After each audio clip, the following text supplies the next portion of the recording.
সমুদ্রপথের আন্তর্জাতিক বাণিজ্য এবং জ্বালানি সরবরাহ নিশ্চিত করতে নতুন একটি জোট গঠন করা হয়েছে। আন্তর্জাতিক পরিমণ্ডলে গঠিত এই নতুন জোটটি এখন তুমুল আলোচনায়। এর কারণ কি, আর এর সাথে বাংলাদেশ কেন সম্পৃক্ত হলো, এটি মূলত আজকের ভিডিওর আলোচনার বিষয়। আমরা শুরুতেই দেখে নিতে চাই যে কারা কারা রয়েছে এই জোটে। এই জোটে সৌদি আরব নেতৃত্ব দিচ্ছে, বাংলাদেশের অন্যতম সদস্য। এর বাইরে আরও যে সমস্ত সদস্য দেশ আছে তারা হলো কাতার, কুয়েত, বাহরাইন, পাকিস্তান, তুরস্ক, মিশর, Jordan, Yemen, Nigeria, Sudan, Djibouti এবং সোমালিয়া। আপনারা জানেন যে হরমুজ প্রণালী ইরান, ইসরায়েল ও যুক্তরাষ্ট্রের হামলার মুখে বন্ধ করে দিয়েছে। হরমুজ প্রণালী দিয়ে বিশ্বের সব জ্বালানির 20% বেশি সরবরাহ হয় এবং গত প্রায় 5-6 মাস ধরেই একটা অচল অবস্থা তৈরি হয়েছে এবং এখানে স্বাভাবিক সরবরাহ পথ কার্যত বন্ধ রয়েছে। নতুন করে যুক্ত হয়েছে বাব আল মানদেব। ইয়েমেনকে সাথে নিয়ে হুথিরা কিন্তু সৌদির জাহাজে হামলা চালিয়েছে এবং বাব আল মানদেব চলাচলেও একটা অচল অবস্থা তৈরি হয়েছে। ফলে বৈশ্বিক জ্বালানি সরবরাহ এবং আন্তর্জাতিক বাণিজ্য সমুদ্রপথের দারুণভাবে বিঘ্নিত হচ্ছে। তো ঠিক এই মুহূর্তে এই প্রেক্ষাপটে মূলত সৌদি আরবের নেতৃত্বাধীন এই জোট গঠন। এই জোট আসলে কি করবে? এই জোট হচ্ছে যৌথ সামরিক প্রতিরক্ষা সহযোগিতা জোরদার করার একটা কাঠামো হিসেবে এই জোট প্রতিষ্ঠা করা হয়েছে। তো এই যে 14টা দেশ, এরা হচ্ছে আন্তর্জাতিক নৌ চলাচল নিরাপদ রাখা, আন্তর্জাতিক বাণিজ্য এবং জ্বালানি সরবরাহ নিশ্চিত করতে যৌথভাবে ভূমিকা রাখবে। তো এসব জলপথ ভারত মহাসাগরকে ভূমধ্যসাগরের সাথে যুক্ত করার একটা কৌশলগত সামুদ্রিক করিডোর গড়ে তুলছে। তো এই যে উদ্যোগ, এই উদ্যোগের সাথে বাংলাদেশ কেন যুক্ত হলো? বাংলাদেশ যুক্ত হলো বহুমাত্রিক কারণ। প্রথমত কারণ হচ্ছে যে এই জোটে কারা আছে, একটু যদি তাকান দেখেন, এই জোটে আছে পাকিস্তান, একমাত্র মুসলিম পরমাণু শক্তি। তারপরে আছে তুরস্ক, যাদেরকে সামরিক প্রতিরক্ষা খাতের অন্যতম হচ্ছে প্রধান সরবরাহকারী হিসেবে বিবেচিত হচ্ছে।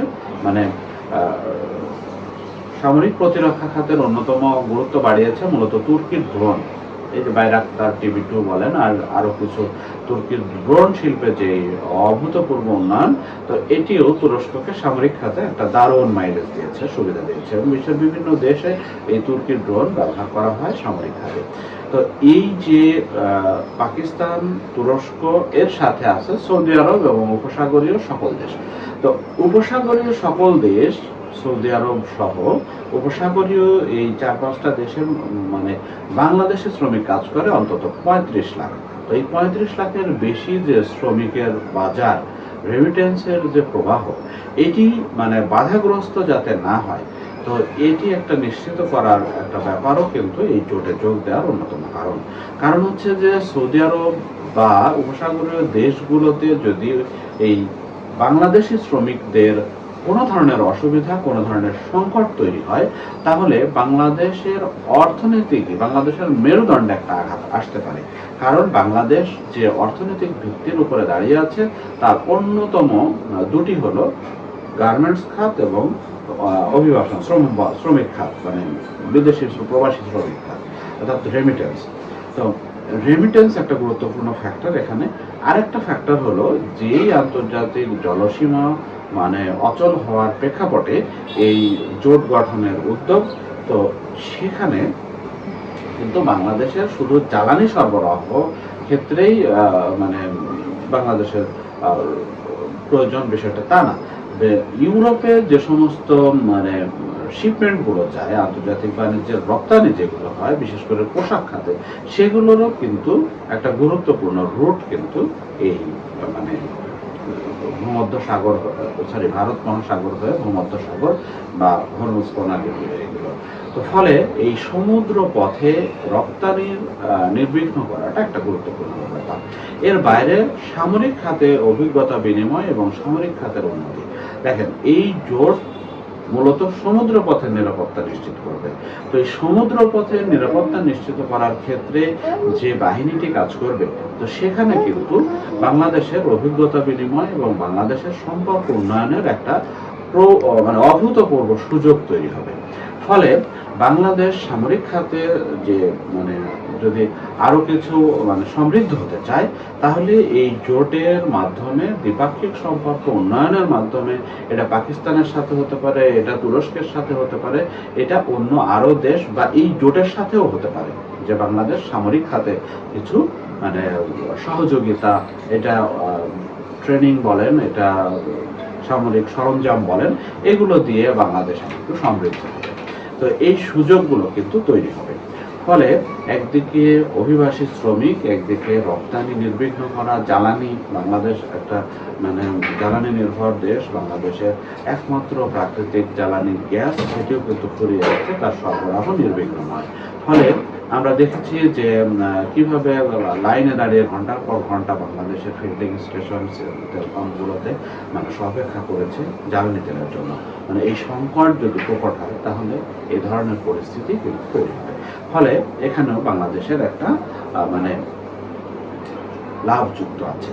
তো এই যে হচ্ছে সামুদ্রিক রাষ্ট্র হিসেবে আন্তর্জাতিক আইন ও জাতিসংঘের নীতিমালার আলোকে একটা বহুজাতিক সামুদ্রিক নিরাপত্তা জোটে বাংলাদেশের অংশগ্রহণ অর্থনীতি, প্রতিরক্ষা সক্ষমতা এবং আন্তর্জাতিক কূটনীতিতে বাংলাদেশের অবস্থান আরো শক্তিশালী করবে নিঃসন্দেহে। তবে এখানে বাংলাদেশ কতটুকু লাভবান হতে পারবে বা বাংলাদেশের সক্ষমতা কতটুকু লাভ তোলার ক্ষেত্রে, এটির কিন্তু একটা ব্যাপার থাকবে। এর বাইরে আরেকটা মানে ঝুঁকির বিষয় বা শঙ্কার বিষয় রয়েছে, সেটি হলো যে বাংলাদেশি জাহাজকে কিন্তু ইরান ছেড়ে দিয়েছিল, বা হরমুজ প্রণালীতে বাংলাদেশের জাহাজ নিষেধাজ্ঞার আওতায় নয়, এমনটা কিন্তু ইরানের পক্ষ থেকে বলা হয়েছিল। অর্থাৎ ইরান বাংলাদেশকে মানে তার বন্ধু রাষ্ট্র হিসেবেই বিবেচনা করে। তারপরেও আমরা ইরানের যে বিপক্ষে, অর্থাৎ এই হরমুজ প্রণালী আটকে দেওয়ার যে বিকল্প উপায়, সেই উদ্যোগে বাংলাদেশ যে সামিল হলো, তো এইটাকে কেউ কেউ যদি মানে ইসরায়েল এবং আমেরিকার পন্থী উদ্যোগের সাথে বাংলাদেশ যুক্ত হলো, এ ধরনের ক্যাম্পেইন চালায়, তাহলে কিন্তু জনমনে একটা বিরূপ ধারণা তৈরি হতে পারে। কারণ ইসরায়েল এবং যুক্তরাষ্ট্র ইরান হামলার ফলেই হরমুজ প্রণালী আটকে যাওয়া, বা সাম্প্রতিককালে বাবর মানদেব যে প্রণালী, সেখানেও মানে অচলাবস্থা তৈরি হওয়ার পর মূলত এই জোটটি গঠনের উদ্যোগ নেওয়া হচ্ছে।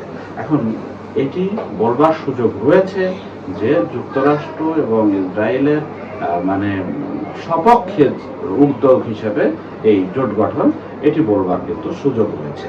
সৌদি আরব আমরা জানি যে যুক্তরাষ্ট্রের সবচেয়ে বড় বন্ধু হিসেবে পরিচিত। অর্থাৎ এখানে কেউ যদি এ ধরনের বিষয় সামনে এনে মানে উস্কে দেওয়ার চেষ্টা করে, তাহলে কিন্তু একটা বিপদ ঘটতে পারে, জনমনে বিরূপ প্রভাব পড়তে পারে। এটি হলো শঙ্কার দিক।